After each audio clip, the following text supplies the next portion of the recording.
All right. Good afternoon, everybody. Warriors board members. This is from the War Room to the Boardroom podcast, episode focusing on preparing transition. I'm your host, Mayshawn Wilson. I'm a strategic deals, business operations at Apple, a combat veteran, Duke MBA, and West Pointer. Today, we have my guest, Mr. Paul Bryant, Esquire. He and I will be discussing preparing transition and then his transition experience going into corporate law and mergers and acquisitions. Paul is an associate at Cravath, Swaine Moore LLP in New York. He spent time as an infantry officer and as a West Point diversity outreach officer. He's a graduate of both West Point and Columbia Law. And so without further ado, I'm going to pass it over to Paul Bryant, one of my good friends. Hey, well, appreciate the big introduction, man. Esquire is such a interesting term to add to the end of the name. I forget that it's there sometimes. But no, that's awesome, man. So I mean, look, happy to be here. Happy to provide advice to all the different listeners and the different populations that are looking to potentially transition out. That's a big process to tackle. So glad to give, what advice I could give and any tips and pointers. Awesome. So for our listeners who don't know, Paul and I were at the academy together. So I've known this guy for at least a decade and a half. So it's been a minute. And Since diapers. And so people that don't know you, Paul, can you tell them a little about who you are?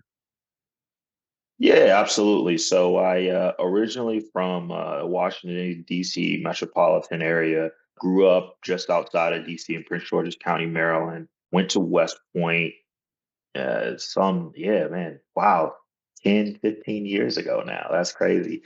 Did a year at West Point prep school back in Fort Monmouth, New Jersey. Now, since relocated to the academy grounds at West Point, graduated with an American Legal Studies major with a engineering concentration in computer science. Spent a couple of years as an infantry officer. Was stationed at Fort Hood, Texas for a while. Did a little bit of time in Korea, and then also finished off my military time as a West Point admissions officer.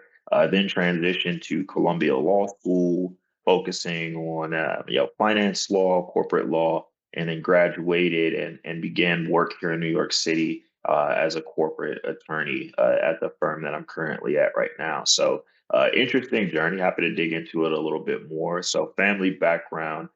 So I have a beautiful, almost 2-year-old daughter now. So she's turning 2 tomorrow. I did not come up in a military family, so but have a lot of military experience in my family through cousins and my grandfather and stuff like that. So enjoyed that. That kind of shaped the trajectory a little bit. In terms of what drew me to the military, initially I'd say free education and to be honest, like just the structure, coming up in a single mom household.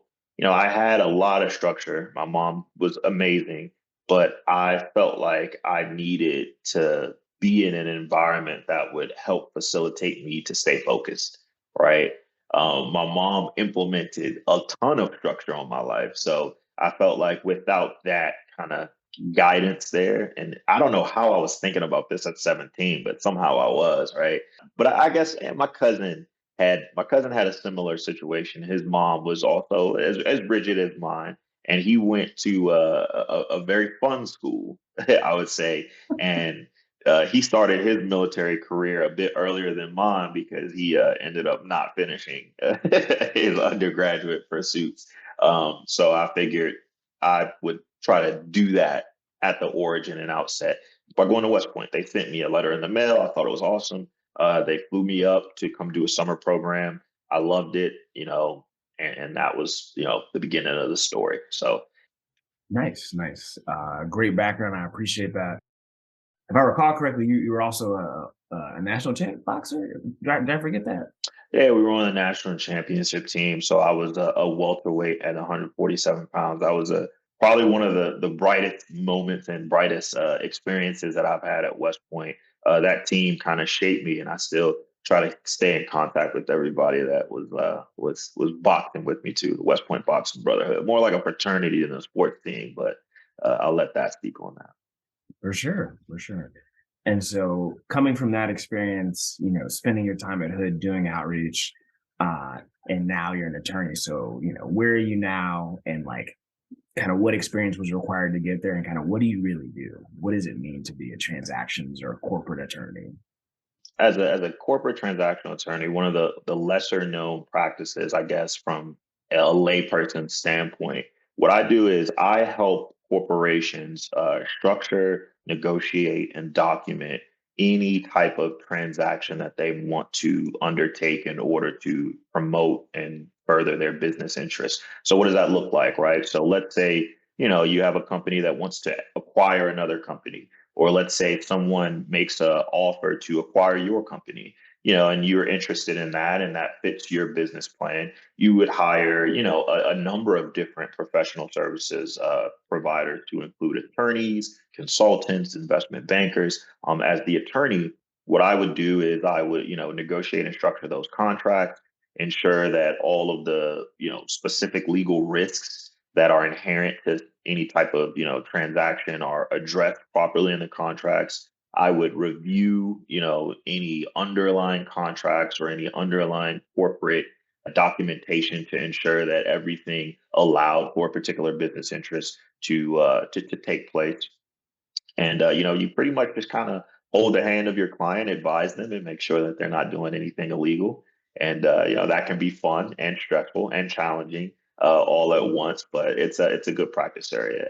In terms of qualifications, I'd say that law school is very focused on litigation. So that's your traditional courtroom lawyer, stand before a jury and judge type situation, right? So there are some law schools that do have very, very good programs that help prepare corporate transactional attorneys, Columbia being one of them, with the unique situation of being in New York City. A lot of the leading corporate transactional practitioners are based in New York City, which is, of course, the financial hub of the United States. So I was, taught and trained by some very, very exceptional attorneys, transactional attorneys who would come in and teach different classes at Columbia. And that's, what kind of focused me on attending Columbia as well. But outside of that, you just need a JD. You just need a JD from a very good school, and have an open mindset and be able to solve problems. And I think that'll be the basis of what you would need in order to be a good transactional attorney. Everything else you kind of just learn on the job. And there's also a bar requirement as well, right? Correct. That is correct. Yes, you do have to pass the bar of any state that you want to practice. That's exactly right. And so, out of all the law practices that you could have chosen from, I guess, how did you settle on transactions and M&A? Because, from being a veteran, I mean, I know you were a legal studies major, but like, Mhm. I only know litigation, but I only learned that through like talking to people like you or like Dave White. Right. Yeah. Right. So, in terms of like how you settle on a particular practice area, I would say outside of just, practicing, you would really just talk to attorneys. Like in law school, depending on where you go, you will have a lot of opportunities to have touch points with different practitioners from a myriad of different practice areas, right? So, really, you want to talk to them about the pros, the cons. You can even ask them, like, hey, if you could pick a different area, like, what would you pick and why? And once you start to like listen to some of these answers, you'll be able to aggregate them into what really resonates with you, right? So for me, the litigation practice is excellent. Like, and I admire people that do that. But I wanted to work with businesses, particularly in like discrete transactional focus, right? I wanted to be an advisor. I wanted to tell you, hey, this is how you can do something. I think that the litigators are more of they solve the problems, right? When there is a problem, they are really hopping on top of that problem and figuring out ways to promote the legal interests in terms of, if you get sued or if you need to undertake an investigation in order to handle something, right? So for me, I just wanted to create a situation as opposed to kind of being reactive. And I think as a transactional attorney, you get to create new and novel structures to promote the interests of your client. And I think that's more in line with what I wanted to do. No, very helpful. And so, in looking at your journey, how did you get here? So, from a military perspective, kind of what was your last job in the Army, and when did you think about leaving? So initially, when I started in the Army, I knew that I wanted to practice the law, which is why I majored in American legal studies at West Point. West Point is actually interesting because it's one of, a very small amount of U.S. schools that actually has a law major as an undergrad. A lot of people who go into the law will do some type of amalgamated pre-law program, which is a broad-based humanities program with some English, some political science, et cetera, or a lot of law majors will just major in political science and then kind of transition into law school. So any type of heavy writing, reading, comprehension-based curriculum is usually what you'll see law majors major in undergrad. But West Point actually has a major that is taught by practicing attorneys, where you take, similar law courses that you'll take in your first and second year of law school. So that was a unique advantage. When I got into the Army, there, unless you direct commission, i.e., you go to law school before you join the Army, you can't actually commission and then immediately begin practicing law. You have to go into one of the Army's various different basic branches. And then you spend some time being a soldier and you can go into law school in a number of different ways. And then subsequent to that, you can practice law as a military attorney or judge advocate general, as it's called. So to me, once I started my career as an infantry officer, I enjoyed it, but I knew that I still wanted to practice law. Once I did a little more digging into, what does a judge advocate general actually do? I saw that that's super broad-based practice. In the military, as most of you all know, you transition jobs every 2 to 3 years, right? So for a lot of judge advocate generals, minus a very small amount, you are going to do something completely different. You're going to practice a completely different area of the law. So for 3 years or 2 years, you might be a defense attorney. And then for 2 or 3 years, you might, advise commanders on legal implications of missions. And then for 2 or 3 years, you might teach at the judge advocate general school, right? And all of those things are exceptional, but I wanted to have a very focused practice so that I could build my expertise very quickly. And I realized that I could only do that outside of the Army. Once I started to explore options outside of the Army to go to law school and the different flavors of the law, I settled on transactional practice as something that I really wanted to do that was in line with my interests. And I did that, and I'm still figuring out whether that was a great idea or not. No, that makes a lot of sense. And so, like, why you talked about like why you decided to leave, and so about how far out were you making that choice? If you were to give like a number of months or years. Okay, no, that makes sense. So for me, it was, it took me a little bit longer because I really was weighing the costs and benefits of doing a program in the Army called the Funded Legal Education Program, which is a program in which you apply and then the Army pays for your 3 years of law school. You owe, several years on the back end, but then you once upon finishing law school and passing the bar, began practicing as a judge advocate general. So I really was on the fence of doing that because the financial considerations of law school, it's a very, very expensive endeavor. And to, be free of that burden. And then also to have a guaranteed job that, I had already, started to express interest in after seemed like a great opportunity. But again, for me and my spirit, I just knew that like I didn't want to rotate in my practice on a regular basis. So I would say maybe 24 months out of my proposed start date for law school, I realized, okay, I want to do this outside of the Army. It's been 24 months. That makes Mhm. sense. And as you were like looking at this, you talked about, getting together and talking to mentors. I guess one, what did those mentors advise you to do? And then upon leaving the military, like your official separation date, what did you do? Were there like programs that you were leveraging? Were there a particular type of, you know, whether it's like JMO programs or SEO or things like that? What did you consider doing? Right. In terms of mentors, this is where it gets a little tricky, right? Because mentors, have a bit of confirmation bias, right?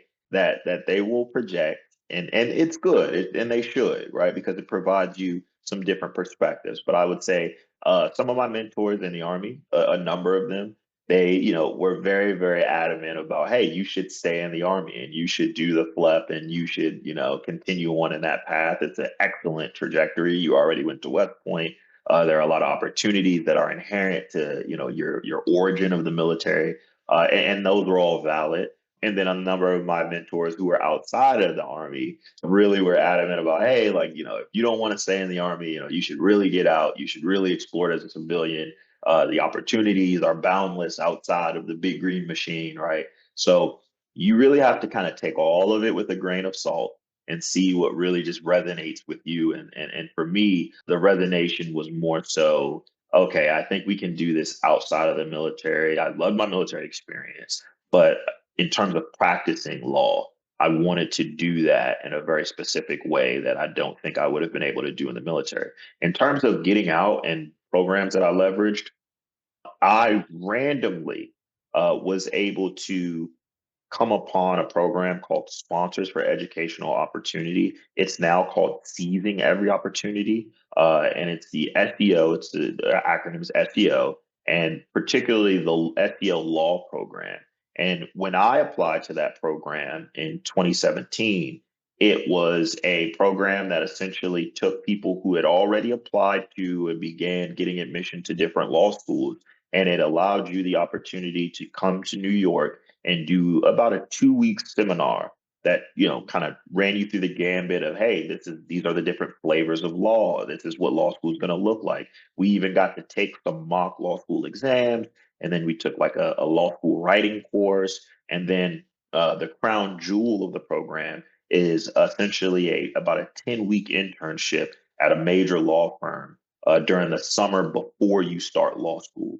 And it was 100% free, and we actually got paid at the internship. And that was what really gave me a lot of exposure to the transactional practice, what it looks like to practice at like a large law firm. And, essentially, the firm that I interned at subsequently ended up being the firm that I began practicing the law at. So that was like a very, very synergistic experience for me. Now, and this is a small commercial for this program, it is now built out into a program that mirrors the MLT or consortium programs for business school, in that they will now help you. You apply maybe, I think, a year or two out of your promote or projected law school date, and they will help you with your applications. They'll help you with the LSAT study and everything else. So if you are interested in going to law school, I would definitely 100% unreservedly endorse applying to the SEO Law Catalyst program, is what it's called now, and definitely take advantage of that opportunity.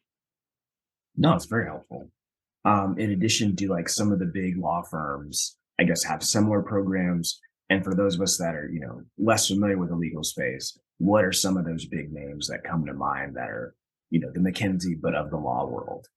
Right, right. I mean, well, so most of your practicing attorneys in what they call big law, and big law is just a name for large law firms that, I think it's categorized by the number of attorneys at the firm and the profits per partner. So, take revenue over a year, divide by number of partners, you have profits per partner. And I think, I can't tell you the minimums for that, but basically, if you have several hundred lawyers in your firm, you're probably a big law, probably classified as a big law firm.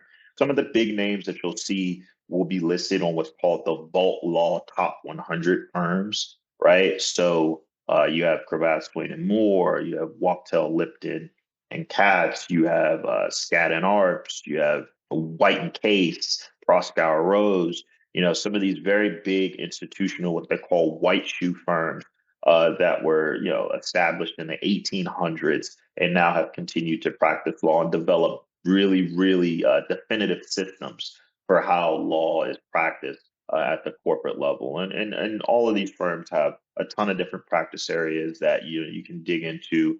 My firm, I'm at Cravath, Swaine and Moore, and we have a rotation system. And in that rotation system, you are perpetually rotating through different corporate or litigation practice areas. So there is a lot of synergy in the different corporate practices. So M&A is going to have a lot of financing components, a lot of securities components, and a myriad of different things that you can kind of rotate through. And that's what we do, so that Once you potentially become partner, you're a corporate generalist. So you can essentially handle most any type of transaction that a corporation would want to solicit an attorney.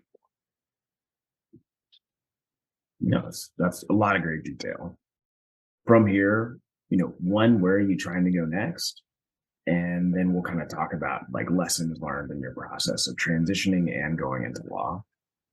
Right. So for me, the unique benefit of being at the firm that I'm at is, you get some of the best training that you can get, right? So and this is how I would describe, the legal profession in general. I think that law school gives you a broad-based education and teaches you how to think like a lawyer and gives you the vernacular, the jargon, and everything else you need in order to start kind of being a lawyer, some of those basic tools. When you actually go to a firm or your first legal, job, that's your finishing school, right? So that's going to teach you some of the habits you need. That's going to teach you like, some of the attitudes you need to have about customer service, about client management, about organizational management, right? And also project management of a legal project. And, for me at the firm that I'm at, they are, excellent. The attorneys I work with are really top notch. So what I'm doing right now is I'm just trying to develop the skill set of being an exceptional attorney. What I want to do with that in the long term, I think about it at times, but as you do as a junior military officer, sometimes you can think about what it's going to look like to be a colonel or if you want to be a colonel, but really when you're in the on the line as a PL or as a young XO, you're just thinking about what you need to do every day in order to get the job done and learn what you need to do, right? So that's where I'm at right now with it. I'm like a young like XO, just trying to figure out how to manage the hand receipts, right? So that's where I'm at in my legal career. So I mean, I think about what I want to do long term now. Could that look like partnership at a law firm? Yeah. Could that look like working as an in-house attorney? Sure. Could that look like, being a consultant? Yeah, sure. Like that could be the case too, right? I have no idea what that will look like, but I think, as I grow a little bit more in my legal profession and legal career, it'll become more clear and I'll just kind of fall into what makes the most sense for me. No, that makes perfect sense. And so, looking on your transition experience, kind of what are some lessons that you learned? And kind of to start off that, were there any, like, I guess, books, podcasts, blogs, resources that you recommend to other vets trying to figure out, getting into law? Absolutely. No, that's an excellent question. So for me, some of the well, the biggest lesson I learned is timing. So I think that, as I alluded to before, a lot of times when you're a junior military officer, you're kind of sucked into the day to day of like, okay, I gotta make sure that these vehicles are maintenance. I gotta make sure that the guys are good. I gotta make sure that the mission is being completed, right? And that takes up a lot of your brain space. But I think that it is certainly a worthwhile endeavor to spend at least a little bit of time thinking about those, 4 or 5 year plans. What do you want to do? And then also developing those contingencies, right? Even if you're loving the army and having a great time, I would also develop a contingency plan for, hey, look, if I don't love it so much in another year or two, or if I get married and that changes my purview on what I'm doing right now, what will that look like? What is a plan B? And how would I start going about now setting the tone to, or setting the conditions, I guess, for the military folks in order to actualize that plan B? That would be the biggest thing that I would say would give you a leg up. And what does that look like? Hey, if you have any interest in business school, starting to talk to people who have made that transition earlier, like sooner in your military career rather than later, would be a very good benefit because you could start to think about programs that you want to get into. You can start thinking about GMAT study, right? For the law school, it's the same way. Studying for the LSAT is a full-time job, in and within itself. So if you start to think about that earlier, you can start to increase the possibility of you getting a higher score, which gets you into better schools, which, improves your outcomes in terms of employment subsequent to graduation. So with that being the case, I would say start early, thinking about any entrance exams, think about saving money. Finances is the number one thing that scares junior officers from, my experience and talking with a lot of my friends and my mentees. They're worried about like, okay, like when the Army money faucet, dries up, like what am I going to do? Like I haven't had to ever think about this really, right? Especially from my West Point friends, right, who were getting paid since they were, 17, 18 years old, right? They're like, oh wait, I'm not gonna get a paycheck. Like, what's that gonna look like? And really thinking about how to budget and allocate resources and look for different programs and financing sources early.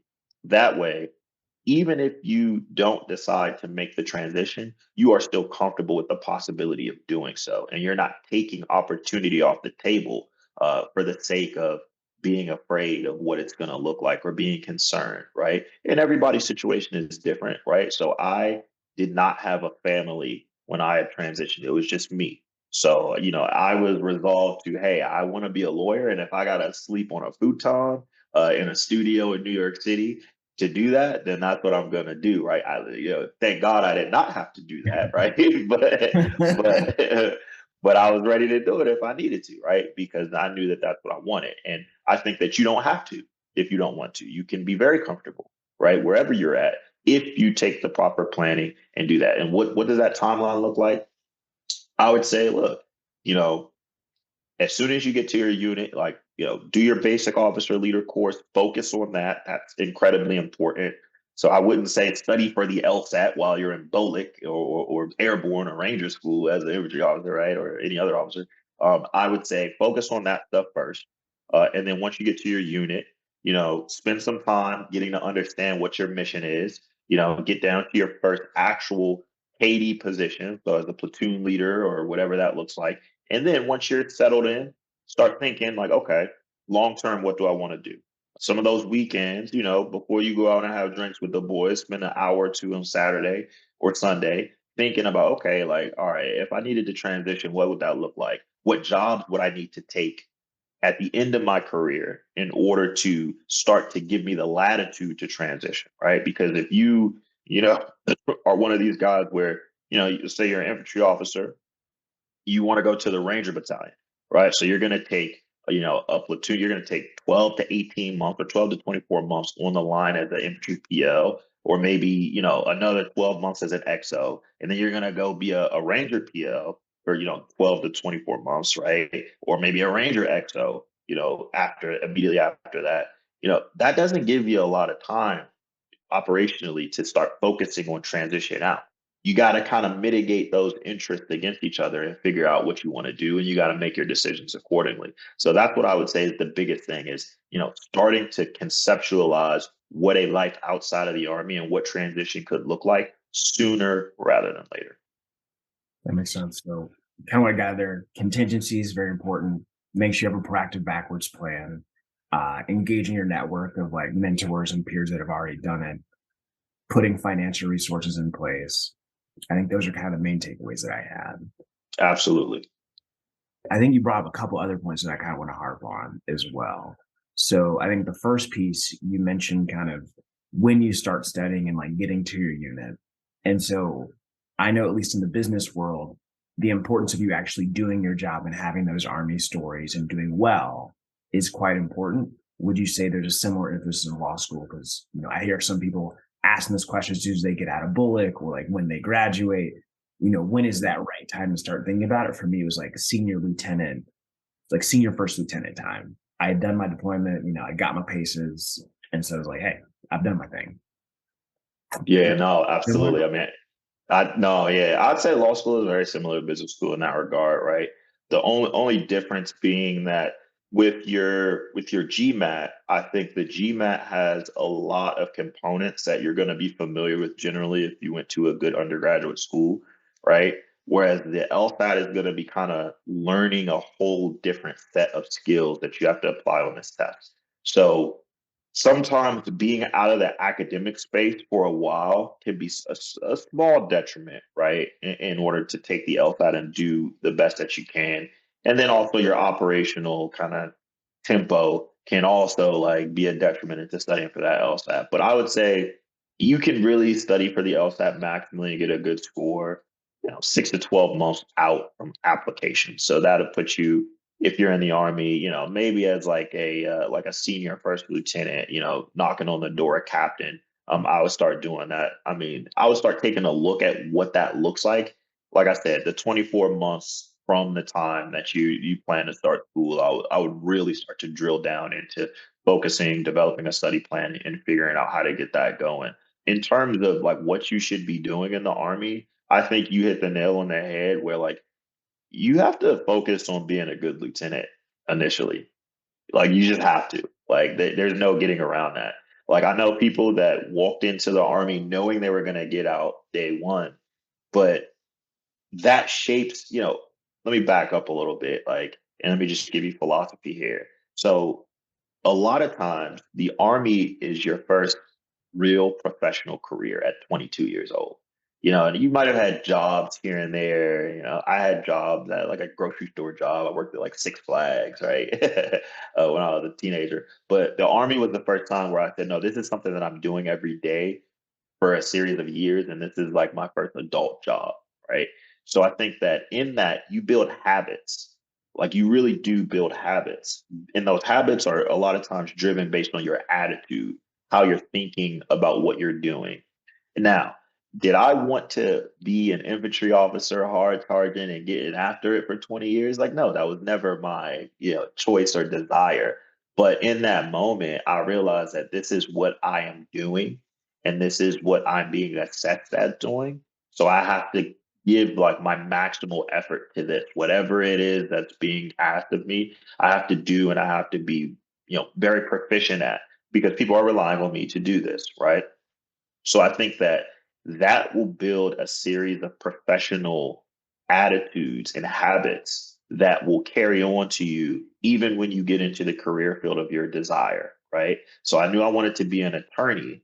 So that was something I really wanted to do. But at the moment when I was an infantry officer, I said, well, look, there's, 58 points on this PMCS that I need to learn because they're telling me that like I need to check this. So I will sit down and read these 58 points and go over them with the soldiers because that is what my job is today, right?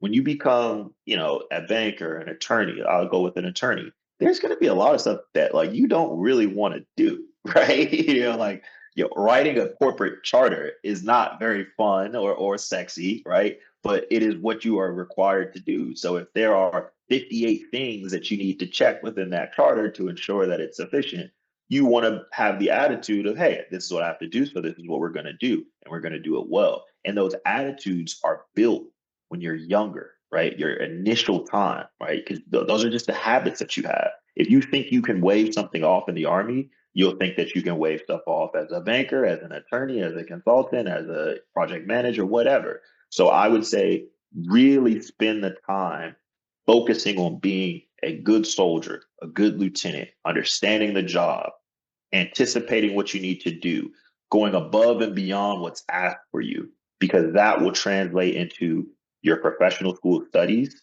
That will also translate into your professional school approach. And then it would also translate into that subsequent profession that you want to transition into. Nothing, all great points. Setting the right type of habits that carry throughout your professional career. Because I would say Exactly. those habits carry forward, and that's also what distinguishes you from the rest of your peers that have never had that military experience. I think that's Oh a yeah. real gem. And then just add in something else, like a practical point to that is, at least in the law school realm, I'm sure it's similar in the business school realm, you're gonna have to get letters of recommendation. And then you're also gonna have to tell your story, right?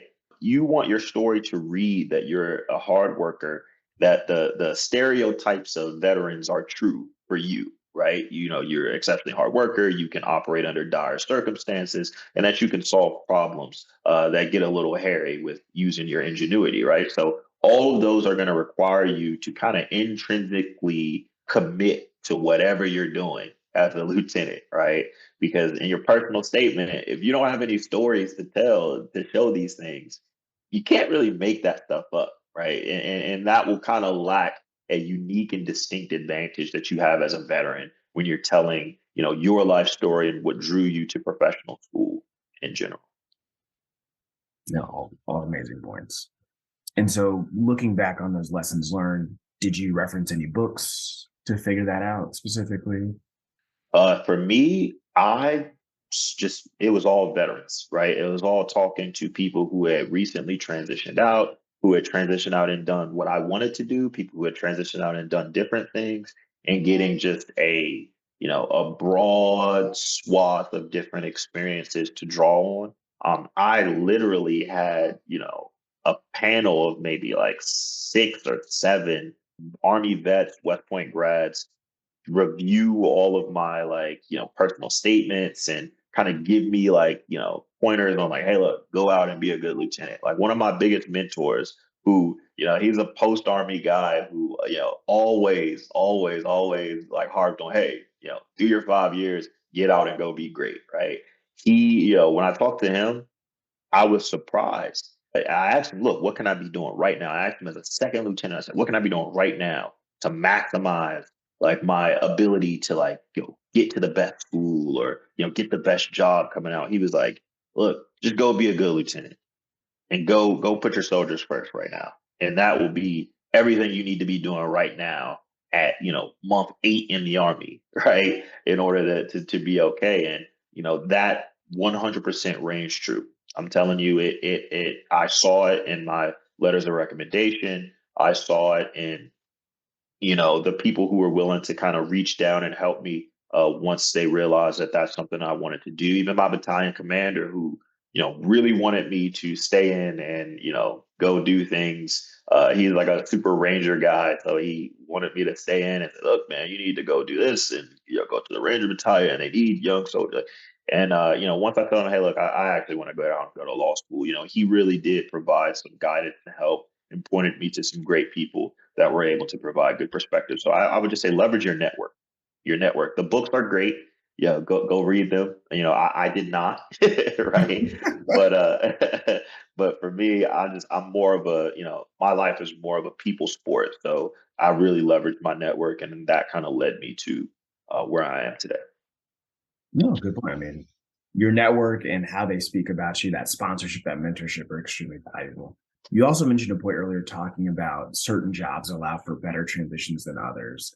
Can you talk a little bit about that? Because I believe when I was transitioning, they gave me like 3 or 4 choices. And like you can be a basic training XO, you can go to Korea, you can be a YS tasker deployed to like Iraq or Afghanistan.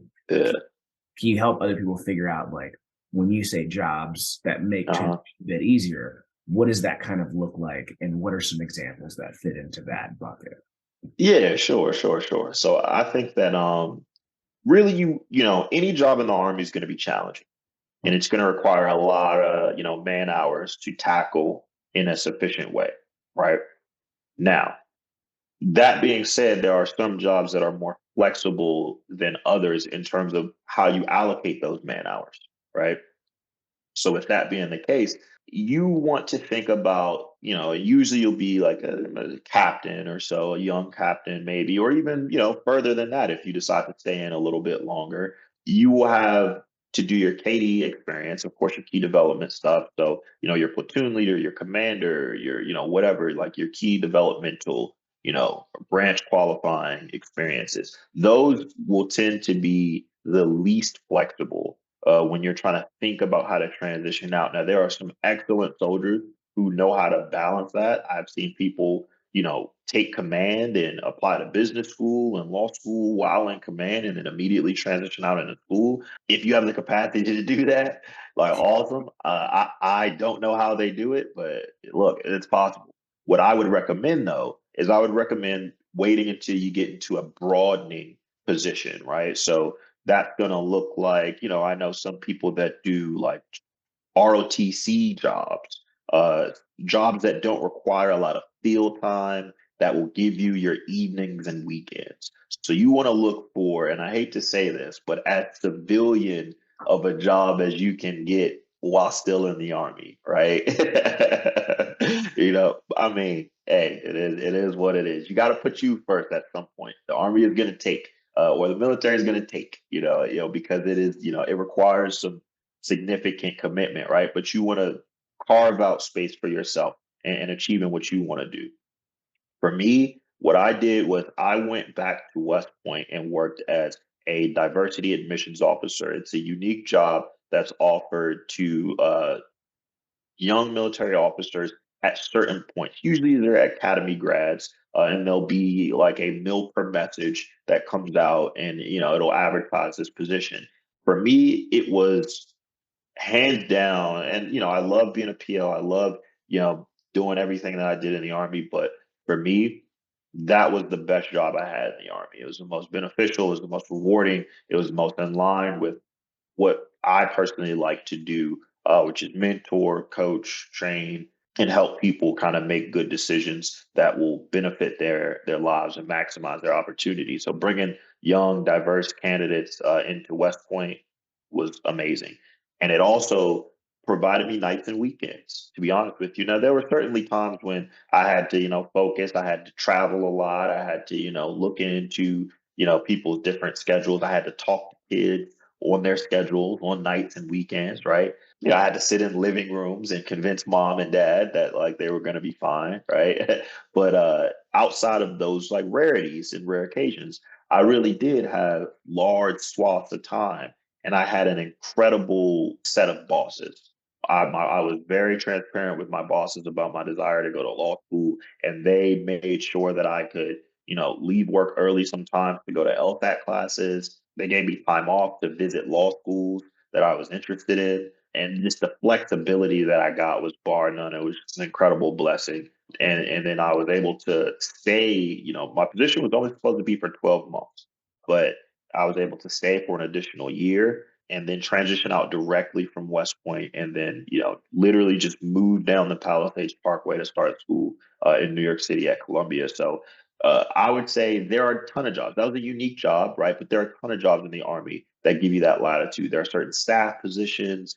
I've even heard people taking certain generals' aid positions that were provided them a lot of latitude. Now, every general is different from what I hear, and there are some generals that are very, very demanding in those roles. But I think that just talking to your network, seeing what type of time people have could definitely be a way to do it. So just to sum, I would say in examples of these courses or these jobs, admissions officer at West Point, recruiting positions, certain staff positions, right?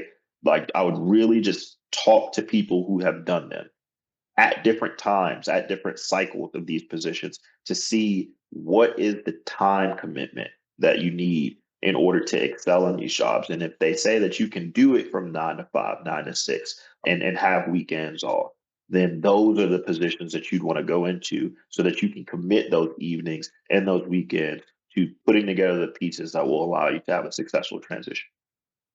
No, that makes perfect sense. And then along those, like, how did you think about location? Because, certain options, because typically military posts tend to be far away from major cities.